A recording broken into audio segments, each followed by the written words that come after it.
Price alert. இன்னைக்கு நாம பொழுதுபோக்குக்குள்ளாக நேரம் செலவழித்து கொண்டிருக்கும் பொழுது உலகம் முழுவதுமாக என்ன நடந்து கொண்டிருக்கிறது தெரியுமா? 2025 ஆரம்பிச்சு இன்னும் 5 மாசம் கூட முடியல. அதுக்குள்ளாக உலகம் முழுவதுமாய் 100 இடங்களுக்கு மேலாக நிலநடுக்கம் ஏற்பட்டிருக்கு.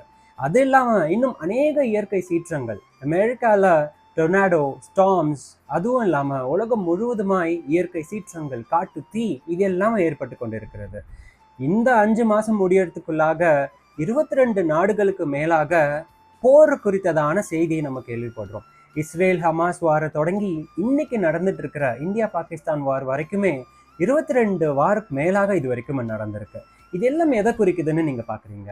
மேத்யூ சாப்டர் 24 verse 6ல இருந்து நீங்க படிச்சு பார்த்தீங்கன்னா தெளிவா சொல்லப்பட்டிருக்கு. இயேசுவானவர் சொன்ன மாதிரியே ராஜ்யங்களுக்கு எதிராக ராஜ்யமும் மக்களுக்கு எதிராக மக்களும் இயற்கை சீற்றங்களும் எர்த் குவேக்ஸ் இதெல்லாம் நடக்க வேண்டியவைகளே இதெல்லாம் ரொம்ப சமீபமா இருக்கிறது. எதற்காகன்னு சொன்னா 2ஆம் வருகைக்காக.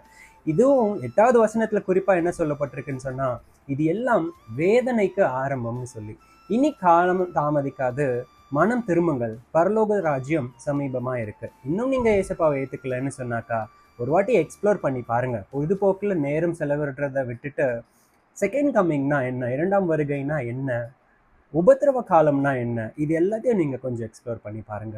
மனம் திரும்பலுக்கான நேரம். God bless you.